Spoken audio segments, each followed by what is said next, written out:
नमस्कार बच्चों, कैसे हैं आप सब? आशा करती हूँ आप सभी अच्छे होंगे, स्वस्थ होंगे, खुश होंगे और अपनी पढ़ाई भी अच्छे से कर रहे होंगे। तो जैसा कि आप सभी जानते हैं, मैं हूँ आपकी हिंदी की अध्यापिका और मैं स्वागत करती हूँ आप सभी का आईसीटी वर्चुअल क्लासरूम में। और आज हम यहाँ पर एकत्रित हुए हैं पढ़ने के लिए क्लास 11th की हिंदी। और क्लास 11th की हिंदी में जैसे कि आप सभी को पता है, हम अपने पिछले कुछ सेशन से पढ़ रहे हैं आपकी वितान पाठ्य पुस्तिका भाग 1 का चैप्टर 3 आलो अंधारी, और जिसकी लेखिका है बेबी हलदार जी। और ये स्वयं लेखिका की ही आत्मकथा है, लेखिका का ही की ही जीवन गाथा है। और वो भी उन्होंने तब लिखना शुरू किया था जब वो बहुत ही ज्यादा अपने जीवन के इस तरह के पड़ाव में थी, यानी कि बहुत दयनीय स्थिति उनके जीवन की थी, बहुत ही खराब उनके जीवन का समय चल रहा था।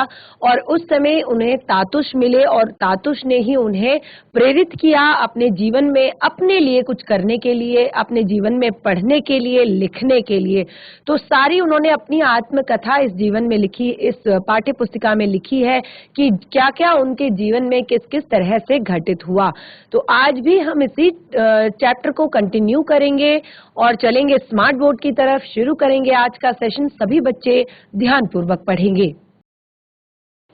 तो जैसे कि हमने अपने पिछले सेशन में पढ़ा था कि लेखिका जो है अब वो आ चुकी है तातुश के घर पर, क्योंकि उन्हें बहुत ज्यादा परेशानियों का सामना करना पड़ रहा था। जहां पर वो ज्यादातर जिन जिन घरों में वो अभी तक रही थी, जिस जिस जगह पर उन्होंने अपना घर बसाया था, अपना घर जमाया था, तो बहुत सारी अलग अलग परेशानियां सब जगह पर उन्हें हुई। और सबसे मेन बात थी कि लोगों का जो उनके प्रति रवैया था कि वो अकेली हैं, यानी कि सिंगल मदर है, यानी कि उनका पति यहाँ पर नहीं रहता। तो बहुत सारे लोग उन्हें इस तरह के ताने देते थे कि तुम क्यों इतनी देर तक घर से बाहर रहती हो और क्यों इतना घूमती फिरती हो, घर में क्यों नहीं रहती, जब तुम्हारा पति नहीं है तो तुम्हें इतने सारे काम, इतनी सारी चीजें, इतनी बार बाहर जाने की क्या दरकार। और सबसे बड़ी मेन बात तब हुई जब उनका जो मकान मालिक का बेटा था वो उन्हें परेशान करने के लिए घर में आया। और उसके कुछ दिनों बाद जब लेखिका कहती हैं कि जब उन्होंने उसकी बात नहीं मानी तो उनके सारे घर तोड़ दिए गए और उसके बाद उन्हें सड़क पर रहने को मजबूर वो हो गई। और एक रात सड़क पर बिताने के बाद अब वो तातुश के घर में आ चुकी थी, तातुश के घर में ही रहती थी। और तातुश ने उन्हें कहा कि क्योंकि वो दिन के 12-1 बजे तक, यानी कि दिन के समय तक का वो काम करके चली जाया करती थी, तो तातुश ने उनसे कहा कि अब तुम अक्सर यहाँ पर आ गई हो, अगर तुम यहाँ पर आ गई हो तो तुम शाम को भी हमें गरम गरम खाना खिला दिया करो। क्योंकि और वो उनका यानी कि लेखिका का और उनके बच्चों का भी बहुत ज्यादा ध्यान रखते थे। यानी कि घर में अगर कभी वो बीमार हो जाती तो उनके लिए दवा भी लेकर आते। और वो कहते कि मेरी कोई लड़की नहीं है और मैं अपनी लड़की जैसी ही मानता हूँ। तो फिर लेखिका सोचने लगती कि भला ये कैसे हो सकता है कि कोई अपने घर में काम करने वाले लोगों का भी इतना सम्मान करे, इतना इतना प्रेम उन्हें करे। तो वो कहती हैं कि मैं कभी बीमार भी हो जाती थी तो उसके लिए भी वो मुझे दवा लाकर खिला देते थे और मेरे बच्चों का भी वो बहुत ज्यादा ध्यान रखते थे। और उसके बाद मेन जो टर्निंग पॉइंट आया लेखिका के जीवन का, कि जो उनका बेटा था जो कुछ समय पहले उनसे अलग हुआ था, अलग जाकर रहता था, आज वो उससे भी मिलने वाली थी। यानी कि तातुश ने उसका पता भी बहुत जगह से, इधर उधर से पूछकर, लोगों से निकाल कर ले लिया था। और वो कहते थे कि तातुश ने उससे कहा कि क्या तुम अपने बेटे से मिलना चाहोगी। तो अब यहाँ पर बहुत सारी बातों के बाद जब तातुश एक बार दिन में काफी टाइम के लिए बाहर गए और उसके बाद उन्होंने वहां पर वापस आए तो उन्होंने उनके लड़के को फोन मिलाया और लड़के से जाकर बात की और बोले कि उन्होंने कहा कि क्या तुम अपने बेटे से बात करना चाहोगी। और उसे अपनी बेटे की बातों से मुझे लगा कि मेरा लड़का अब बड़ा हो रहा है, उसकी आवाज भी बदल रही थी। 2-1 मास में ही वह कितना बदल गया था, उसे देखने की मेरी बहुत इच्छा होने लगी। तातुश भी समझ गए थे और उन्होंने पूछा, लड़के से मिलने जाओगी? और लेखिका कहती है कि मैं बोली हाँ, देख लेती तो अच्छा लगता। वह बोले तो बताओ कब जाओगी? मैंने कहा आप जब ले जाएंगे। अब लेखिका अपने लड़के से मिलने जाती है तो वो कहते कुछ दिन बाद जब अपने लड़के से एक दिन मिलने गई तो देखा वह बाहर पौधों में पानी दे रहा है। मुझे नहीं लगा था कि वह वहां ठीक से है। मैंने सोचा इन लोगों की यह वयस का क्या काम करने की है, लेकिन मैं भी क्या कर सकती थी। मेरे लड़के ने जल्दी जल्दी पास आकर मुझे प्रणाम किया। अपने भाई बहन को देखकर वो बहुत खुश हुआ। उसके पास से जब मैं चलने लगी तो वह उदास हो गया। तब मैंने सोचा कि उसे अब उस घर में नहीं रखूंगी, जैसे भी हो उसे अपने पास ही रखूंगी। और तातुश भी शायद यह सब समझ गए थे, इसीलिए बीच बीच में मुझसे उसे फोन पर हालचाल जानने के लिए कहते रहते और मैं उसे फोन करती तो वह सिर्फ यह जानना चाहता कि मैं कहाँ रहती हूँ, घर का नंबर क्या है। मैं यह सोचकर बात टाल जाती कि कहीं वह बिना किसी को बताए अगर मेरे पास आ गया तो तातुश क्या सोचेंगे। और वह बातों बातों में कहते भी थे कि उसकी वयस का लड़का उन्होंने कभी नहीं रखा। उनकी यह बात मुझे कुछ दुखी ही करती और मैं सोचती कि उसका मतलब क्या है कि यह मेरे लड़के पर कि उन्हें मेरे लड़के पर विश्वास नहीं है। तातुश जो उसका बेटा था वो ज्यादा बड़ा नहीं था तो तातुश कहते थे कि मैंने कभी उस उम्र के बच्चे को कभी काम पर नहीं रखा। तो लेखिका शायद उनका कुछ और ही मतलब निकालती थी, शायद वो सोचती थी कि उन्हें मेरे लड़के पर विश्वास नहीं है। लेकिन तातुश का कहने का मतलब ये था कि इतने छोटे बच्चे की उम्र जो है वो पढ़ने की होती है ना कि काम करने की। तो वो कहती है कि मुझे यह वह कभी यह क्यों नहीं कहते कि अपने लड़के को कुछ दिनों के लिए यहाँ ले आओ। वह मुझे और मेरे बाकी दोनों बच्चों को इतना चाहते हैं तो फिर मेरा बड़ा लड़का ही क्यों उन्हें भारी पड़ता है। मैं कुछ समझ नहीं पाती लेकिन कहती भी कुछ नहीं। तो वो मन ही मन सोचती थी कि आज तक उन्होंने कभी नहीं कहा कि तुम कभी अपने बड़े लड़के को भी यहाँ लेकर आओ। और वो कहती कि जब वो मुझसे इतना प्रेम करते हैं, मेरे दोनों बच्चों से इतना प्रेम करते हैं, तो वो मेरे बड़े लड़के के बारे में क्यों नहीं कहते कि तुम उसे भी यहाँ लेकर आ जाओ। होते होते एक दिन तातुश ने स्वयं ही कहा, तुम अपने बड़े लड़के को काली पूजा पर कुछ दिनों के लिए ले आना। तो अब उन्होंने कह दिया कि तुम अपने बड़े लड़के को भी काली पूजा के समय में यहाँ पर ले आना। सुनकर मैं बहुत खुश हुई। फिर बोले, उसके लिए यहीं कहीं काम देखो जिससे वह रोज तुमसे मिलजुल सके।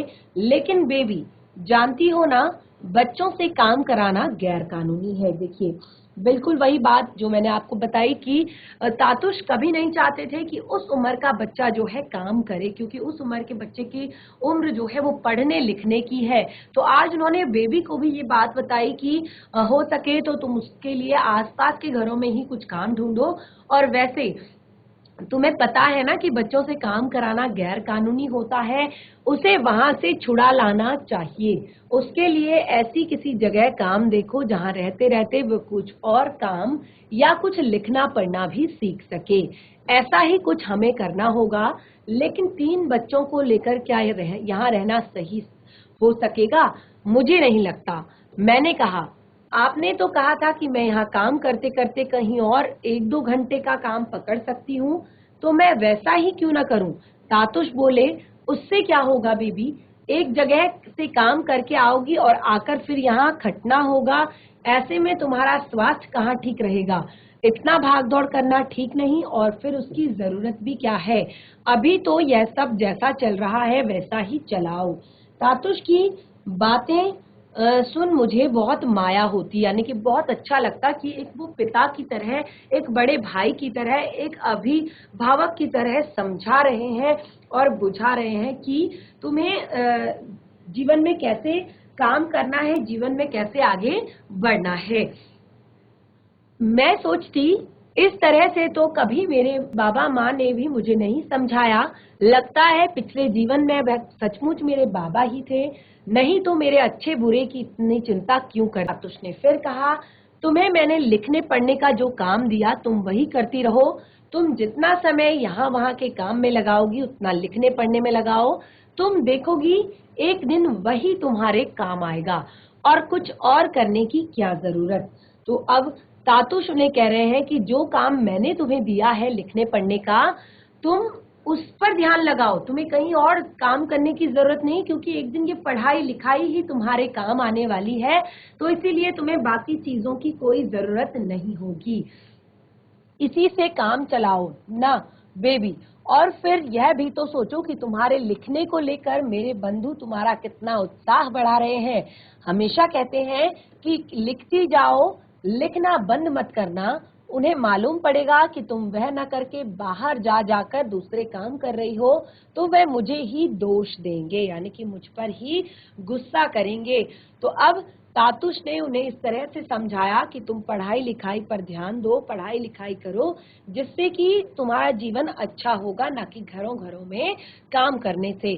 कुछ दिन बाद तातुश ने एक दिन मुझे बुलाया और कहा, बेबी तुम अपने लड़के को वहां से ले आओ, मुझे उसका वहां काम करना बिल्कुल अच्छा नहीं लगता। वह इसी तरह दूसरों के घर में काम करता रहेगा तो उसका जीवन बर्बाद हो जाएगा, और यह ठीक नहीं है। तातुश ने आगे कहा, मैं एक शिक्षक हूँ और मैं नहीं चाहूंगा कि बेबी की एक बच्चे का जीवन इस तरह से नष्ट हो जाए। बेबी तुम आज ही जाकर उसे ले आओ, क्योंकि वो स्वयं एक शिक्षक है। तो वो कहते हैं कि मैं नहीं चाहता कि एक बच्चे का जीवन केवल इस तरह के काम करके बर्बाद हो जाए। मैं चाहता हूँ कि वो पढ़े लिखे और अपने जीवन में कुछ अच्छे काम करे। अब लेखिका कहती हैं कि मैं उसी दिन जाकर अपने लड़के को ले आई, तातुश उसके लिए कोई अच्छी जगह ढूंढने लगे, कोई ऐसी जगह जहां रहकर वह घर का काम करते करते कोई हुनर या लिखना पढ़ना सीख सके। ऐसा घर लेकिन मुश्किल से ही मिलता है। मेरे पास अब मेरे तीनों बच्चे थे, फिर भी मैं खुश नहीं थी, क्योंकि मैं सोचती थी हम लोगों को खिला पहना तो वह रहे ही हैं, और कितना करेंगे हमारे लिए। मुझे सचमुच बहुत बुरा लगता। मैंने तय किया कि जब तक मेरा बड़ा लड़का मेरे पास है तब तक मैं थोड़ा हिसाब से चलूंगी, यानी कि जितना खाना पहले बनाती थी उतना ही अब भी बनाऊंगी। तो तातुस समझ गए कि मैं खाने पीने को लेकर कुछ उदास हूँ। वह मुझे अपने सामने ही खाने को कहने लगे। कभी कभी वह स्वयं प्लेट में खाना निकालकर मुझे देते और उसी समय खा लेने को कहते।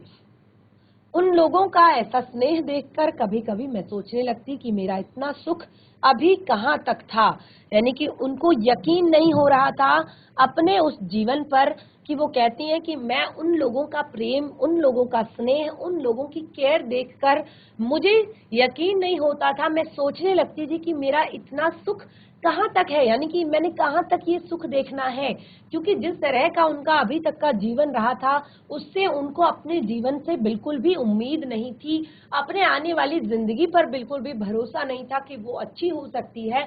तो वो इस चीज पर भरोसा नहीं कर पा रही थी। मैंने इतने घरों में काम किया है लेकिन इस घर जैसे लोग कहीं नहीं देखे। इसके पहले भी जहाँ मैं रही वहाँ काम करने के लिए मुझे महीना मिलता था, यहाँ वैसा कुछ नहीं था। तातुश कहते, बेबी यह समझकर तुम्हें पैसे नहीं देता कि तुम्हें महीना दे रहा हूँ, यानी कि तुम्हारे काम के पैसे दे रहा हूँ। मैं कभी मत सोचना कि तुम्हें उस हिसाब से पैसे देता हूँ, तुम बस यही समझो कि तुम्हें जेब खर्च दे रहा हूँ, यानी कि वो कभी भी ऐसा वो कहते कि तुम मेरे पैसों को, दिए हुए पैसों को कभी भी ये मत सोचना कि ये तुम्हारे काम के पैसे दिए जा रहे हैं, क्योंकि तुम मेरी बेटी जैसी हो, मैं तुम्हें अपनी बेटी मानता हूँ, और इसलिए जो मैं पैसे तुम्हें ये दे रहा हूँ तुम ये सोचो कि ये पैसे तुम्हारे जेब खर्च के लिए तुम्हें दिए जा रहे हैं। मेरा जेब खर्च तब थोड़ा बढ़ गया जब तातुश के छोटे लड़के अर्जुन दा के दो बंधु भी वहां रहने लगे। अर्जुन दा के वे बंधु भी बहुत अच्छे थे, वे भी मुझे चाहते थे, मेरे बच्चों से को बुला बुला कर बातें करते थे। उनमें एक का नाम सुखदीप और एक का नाम रमन। अर्जुन दा से मुझे ही वे ज्यादा अच्छे लगते, और क्यों न लगते। उन्हें चाय पानी खाने के लिए कुछ भी चाहिए तो वो फट से कहते कि अर्जुन दा कहते, जबकि अर्जुन दा ऐसा किसी चीज की दरकार होने पर कुछ भी नहीं कहते। तो वो कहती हैं कि जो उनके तातुश के जो सबसे छोटे बेटे थे, उनके दो मित्र भी वहां आकर रहने लगे, और वो कहती हैं कि उनको कोई भी चीज की जरूरत होती तो वो फट से मुझे कहते, लेकिन जो अर्जुन दा थे यानी कि तातुश के सबसे छोटे बेटे थे, वो बहुत कम बात किया करते थे, वो बहुत कम बोलते थे, और जैसे भी उन्हें किसी भी चीज की जरूरत होती तो वो खुद ही वो उस काम को कर लिया करते। बस बिस्तर पर लेटा रहता, मैं स्वयं उसके पास जाकर पूछती, अर्जुन दा कुछ ला दूं, चाय पानी खाने को कुछ। वह सिर्फ सिर हिलाकर कभी हाँ तो कभी ना। उसके बंधु ऐसे नहीं थे, वे मुझे अपने जैसा मानते थे और मैं भी उन्हें अपना ही समझती थी। उन दोनों में भी सुखदीप दा कम बात करने वाला था, मुझे लगता वो शर्माता है।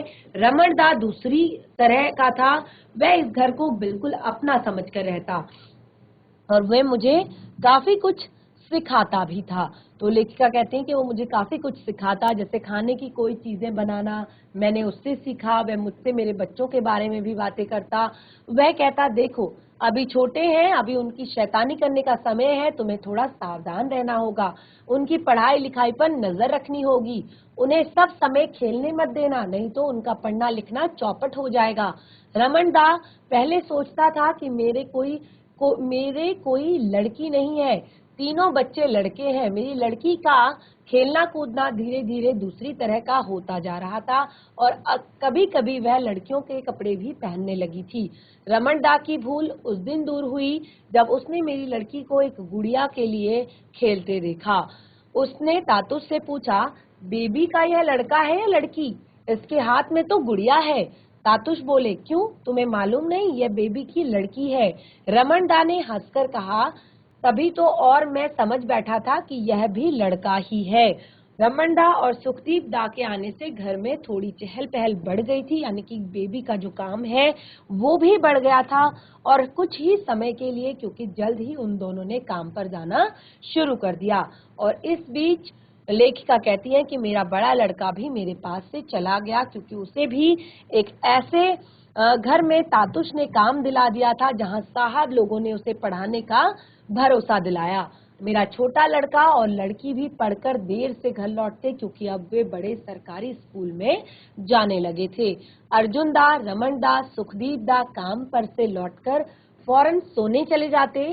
तातुश ने एक दिन मुझसे कहा, तुम बच्चों को लेकर रोज पार्क में थोड़ा थोड़ा घूम आ सकती हो।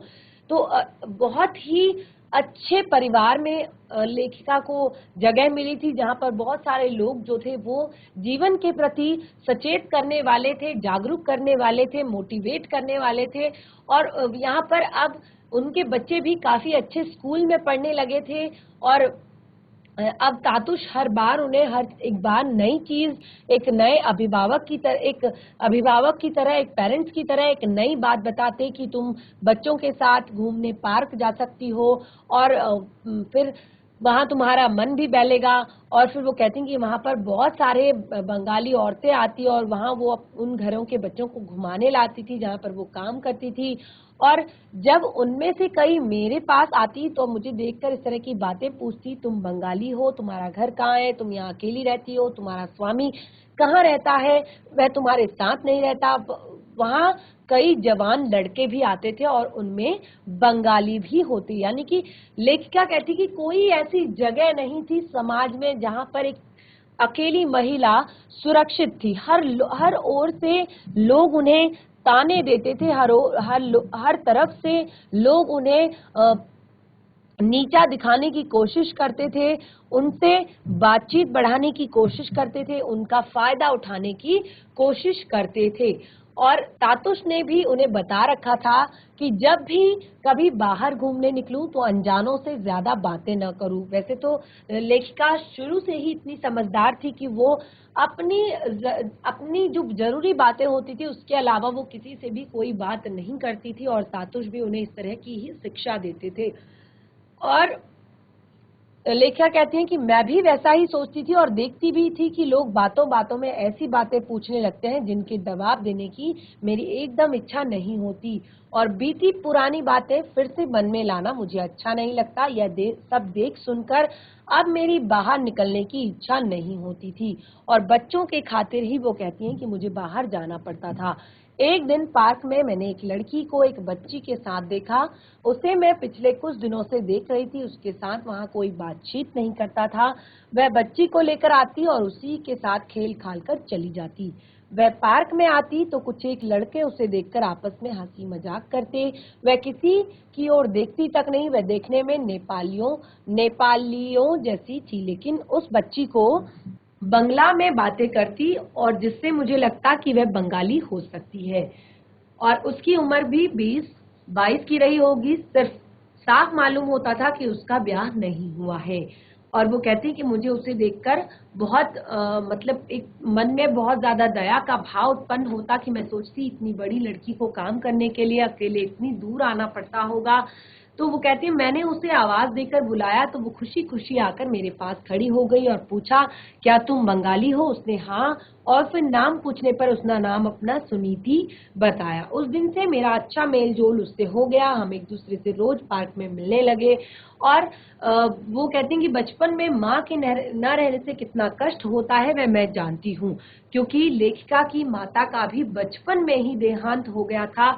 अब सुनीति जिस दिन अपने घर चली गई उसके एक दिन पहले पार्क में मिली थी। अब तक ये मालूम नहीं था कि वह अगले दिन चली जाएगी। उसने मुझसे कहा तुम कल अपना पता लिख कर ले आना और मैं भी अपना पता तुम्हें दे दूंगी। और वह पार्क में लेकर गई लेकिन वह नहीं आई। अब अगले दिन जिस लड़की से लेखिका मिली थी वो पार्क में नहीं आई। 2 दिन बाद जब उन्होंने देखा कि जिस बच्ची को लेकर वह आया करती थी वह बच्ची अब अपनी माँ के साथ आई है, यानी कि तब मुझे लगा कि वो चली गई है और मैंने सोचा शायद उसे मुझसे मिलने का मौका नहीं मिला होगा। वह कर भी क्या सकती है, जिनके यहाँ रहती थी उन्हीं के कहने पर तो उसे चलना था। सुनीति के न रहने से अब पार्क में मेरा मन नहीं लगता। मैंने वहां जाना छोड़ दिया और जितना समय मैं वहां बिताती थी अब उतना मैं लिखने पढ़ने में बिताने लगी। तो लेखिका कहती है कि मैं जितना समय अब वहां पर बिताती थी अब उतना समय मैं लिखने पढ़ने में बिताने लगी, यानी कि अब उन्हें और समय मिल गया लिखने पढ़ने के लिए। और जितना मैं लिख चुकी थी तातुश उसकी फोटो कॉपी कराकर बंधु के पास कोलकाता भेज दिया था। तातुश हठात एक दिन मुझसे बोले बेबी तुम्हारी चिट्ठी आई है। और मैं अवाक होकर उनकी ओर देखती रही और फिर बोली मेरी चिट्ठी? मुझे चिट्ठी भेजने वाला कोई नहीं। उन्होंने बताया कि चिट्ठी कोलकाता से उनके एक बंधु ने भेजी है। मैंने कहा सुनाइए ना, देखूं तो क्या लिखा है उन्होंने। तातुश ने मुझे बैठ जाने को कहा और फिर चिट्ठी पढ़कर सुनाने लगे। प्रिय बेबी, मैं बता नहीं सकता तुम्हारी डायरी पढ़कर मुझे कितना अच्छा लगा। मैं जानना चाहता हूँ कि इतना अच्छा लिखना तुमने कैसे सीखा। तुम्हारा लेखन उत्कृष्ट है। तुम्हारे तातुश ने सचमुच ही एक हीरा खोज निकाला है। मैं बहुत लज्जित हूँ कि तुम्हें बंगला में नहीं लिख सकता। मैं बंगला पढ़ सकता हूँ लेकिन लिख नहीं सकता। मैं तुम्हारे तातुश से 1 वर्ष बड़ा हूँ और इस वयस में भी तुम्हें चिट्ठी लिखने के लिए बंगला लिपि सीखने की इच्छा होती है, पर वह अब संभव नहीं। तुम कुछ किताबें पढ़ो और तातुश के पास से बंगला अभिधान लेकर रोज उसे पलटा करो। तुम्हारी कहानी जानने की मेरी इच्छा होती है। यहाँ मेरे जिन जिन बंधु बांधवों ने तुम्हारी डायरी पढ़ी वे सभी उसे चमत्कार लेखन मानते हैं। उन्होंने कहा कि वह तुम्हारी रचना को किसी पत्रिका में छपाने की व्यवस्था करेंगे, लेकिन उससे पहले तुम्हें अपनी कहानी को किसी एक मोड़ तक पहुंचाना होगा। आशा करता हूं कि तुम कभी लिखना नहीं छोड़ोगी। यह बात किसी भी दिन मत भूलना कि भगवान ने इस पृथ्वी पर तुम्हें लिखने के लिए भेजा है। आशीर्वाद के साथ यहीं समाप्त करता हूं। तो अब लेखिका को जब इस तरह का पत्र आया, क्योंकि उनके लिए ये बहुत बड़ी बात थी, उन्हें बिल्कुल भी इस चीज का अंदाजा नहीं था कि उनका एक सामान्य लेखन जो उनके जीवन से जुड़ी हुई केवल बातें हैं, और वो भी उनकी आत्मकथा, यानी कि जो भी बचपन से उनके साथ अभी तक होता हुआ आया था, जिस तरह का भी उनका जीवन अभी तक का रहा था, तो केवल उतने मात्र में वो लोग इतना खुश हो गए थे। तो वो कहते हैं चिट्ठी सुनकर मैं अवाक रह गई। मैंने ऐसा क्या लिखा है जो लोगों को इतना अच्छा लगा? उसमें अच्छा लगने की तो कोई बात नहीं, फिर मेरी लिखावट भी खराब है और लिखने में भूले इतनी कि उसका कोई ठिकाना नहीं। फिर भी उन्हें अच्छा लगा तो क्यों? मेरी कुछ समझ नहीं आया। मैंने तातुश से पूछा, मैंने जो लिखा वह उन्हें इतना अच्छा क्यों लगा? तो तातुश बोले, वह तुम नहीं समझोगी। मैंने कहा, मैं सचमुच ही कुछ नहीं समझती, भगवान ने समझने की क्षमता नहीं दी है मुझे, लेकिन समझना चाहती हूँ। तातुश ने कहा, तुम्हें इन सब बातों को लेकर अभी माथा पच्ची करने की जरूरत नहीं है। तुम अपना काम किए जाओ, बस लिखो और पढ़ो, उसी से सब कुछ अपने आप तुम्हारे दिमाग में घुस जाएगा। तो अब वो कहती हैं कि मैं तातुश की अनसुनी बातें न करती तो क्या करती, जिससे मुझे घर में काम करने को कुछ और था नहीं। घर में अर्जुन दा, रमन दा, सुखदीप दा तो थे ही, उनके बंधु समित दा, रजत दा, राहुल दा का भी आना जाना लगा रहता था। वे सब भी तो मुझे चाहते थे और मेरे साथ तातुश जैसा ही व्यवहार करते थे। ऐसे में मैं उन्हें खिलाने पिलाने की व्यवस्था छोड़कर अगर कॉपी किताब लेकर कैसे बैठ सकती थी? एक दिन भूल से तातुश की बात मान ली और दिन में ही उनसे अपने लिखने पढ़ने की बातें करने में लग गई। एक कांड घट गया। वो कहती हैं, क्योंकि मेरा काम तो घर का काम करना था, अगर मैं दिन में ही ये सारे काम लेकर बैठ जाऊं तो घर में इतने सारे लोग हैं, वो कैसे इस काम को देखें, वो कैसे घर में रह पाएंगे, वो कैसे खाना खाएंगे, कैसे ये घर चल पाएगा? तो वो कहती हैं कि एक दिन दिन में ही जब मैं पढ़ने लिखने की बातें लेकर बैठ गई तो उसी दिन एक कांड हो गया। रमन दा उस दिन काम से लौटा तो उसे बहुत भूख लगी थी और जल्दी जल्दी हाथ मुंह धोकर वह खाने बैठ गया। खाने की प्लेट में कोई गंदगी न पड़ जाए या मक्खी वक्खी न बैठ जाए, इसीलिए मैंने उसे उल्टा कर दिया था। भूख के मारे रमन दा को इसका ख्याल नहीं किया और सारी सब्जियां उस पर ले ली। उन सब्जियों में एक गाढ़ी तरी वाली सब्जी थी और उसने जैसे ही रोटी लेकर खाना शुरू किया तो देखा तरी प्लेट से नीचे गिरी जा रही है। वह खाना छोड़ अवाक हो उसे देखने लगा। कुछ क्षण बाद उसकी समझ आया कि वह उल्टी प्लेट में खाना खा रहा है। वह वहीं बैठा न जाने क्या क्या सोचकर खूब हंसने लगा। मैंने तातुश से पूछा, रमन दा किसके साथ बातें कर कर हंस रहा है? तो तातुश बोले, और कौन है वहां? मैंने कहा, और तो कोई नहीं उस कमरे में। और इतना कहकर मैं वहां चली गई और देखा कि रमन दा हंसे ही जा रहे थे। मैंने उनसे पूछा, क्या हुआ रमन दा? तो वो कुछ न कहकर बस हंसता रहा। मैंने फिर पूछा, क्या हुआ बताओ तो सही। वह हंसते हंसते बोला कि देखो मैं कैसे खा रहा हूँ। मैंने देखा तो हंसी के मारे बुरा हाल हो गया। हंसते हंसते ही आकर मैंने तातुश को बताया कि जोर की भूख लगी होने से रमन दा ने अपने प्लेट को बिना प्लेट की ओर देखे उल्टी प्लेट में ही खाना ले लिया। वह भी सुनकर हंसने लगे। तो हम लोगों की तरह नहीं हंसते थे, उनकी हंसी अपनी तरह की थी। धीरे धीरे उन लोगों का हंसना बंद हो गया, लेकिन मेरी हंसी थम नहीं रही थी। और यह देखकर तातुश बोले, बेबी तुम क्या हंसती जाओगी या खाली हंसने से सब हो जाएगा? मेरे बंधु की चिट्ठी कितने दिनों से आकर पड़ी है, मुझसे नहीं होगा, उसका जवाब तुम्हें देना होगा। मैंने कहा, चिट्ठी? ये चिट्ठी विट्ठी लिखना मुझसे नहीं होगा। तातुश बोले, क्यों नहीं होगा? तुमसे जैसे बने वैसे लिखो और लिखते लिखते सब ठीक हो जाएगा। मैं सोच में पड़ गई कि किसी को चिट्ठी विट्ठी आज तक कभी किसी को चिट्ठी विट्ठी नहीं लिखी, यदि लिखी भी तो बस जैसे तैसे दूसरों के लिए कुछ प्रेम पत्र। कुछ समझ नहीं आता कि कैसे लिखूंगी, क्या लिखूंगी, कितना गलत लिखूंगी, कितना सही लिखूंगी, इसकी भी तो कोई ठिकाना नहीं है। तो तब वो कहती हैं कि मैंने तातुश से पूछा कि मैं उन्हें क्या बोलकर लिखूंगी। तातुश बोले, तुम्हें ही सोच कर देखो, बस इतना ध्यान रखना कि वो मुझसे 1 वर्ष बड़े हैं। तो जब मैं उन्हें जेठू बोलकर लिखूंगी तो तातुश बोले, तुम्हारी जैसी मर्जी। मैंने जेठू बोलकर ही अपनी चिट्ठी लिखी। चिट्ठी लिखने का सिर पैर मैं नहीं जानती थी, फिर भी जैसे बन पड़ा लिखा। उस चिट्ठी के जवाब में जेठू ने लिखा, प्रिय बेबी तुम्हारी चिट्ठी कई दिन पहले मिली, क्या लिखूं सोचते सोचते इतनी देर हो गई। 4-5 दिन हुए मैं यहाँ की किताबों के बाजार गया था और बंगला किताबें देखकर इच्छा हुई कि सारा बाजार उठाकर तुम्हारे पास भेज दूं। लोग वहां मछली की तरह किताबें खरीद रहे थे और मैं अवाक देखता रहा। तुम्हारी रचना का दूसरा खंड पूरा हो गया, जानकर बहुत खुशी हुई। तुमने यह बिल्कुल ठीक लिखा है कि तुम्हारी रचना को लेकर तुम्हारे तातुश और मैं बहुत चिंतित हैं। चिंता का कारण यह है कि तुम्हारी किताब कैसे छपे। आशापूर्णा देवी का पारिख खाचार पाखी कैसे लग रहा है, तुम्हें तातुश ने जरूर बताया होगा। आशापूर्णा देवी घर के सारे कामकाज निपटाकर उस समय चोरी चोरी लिखती थी और जब सब लोग सो जाते तो उन्होंने केवल बंगला ही पढ़ी थी और घर के बाहर भी वो बहुत कम निकली थी। और मैं और तातुश दोनों ही आशापूर्णा देवी की लेखन पढ़ने की दुनिया से काफी खबर रखते हैं, इसीलिए हम उनकी कानों उंगली बराबर भी लिखने की क्षमता नहीं है और तुम दूसरी आशापूर्णा देवी हो सकती हो। यह बात मेरे मन में बार बार आती है। और तीसरा खंड कितना आगे बढ़ा, मेरा प्यार लो, तुम्हारा जेठू।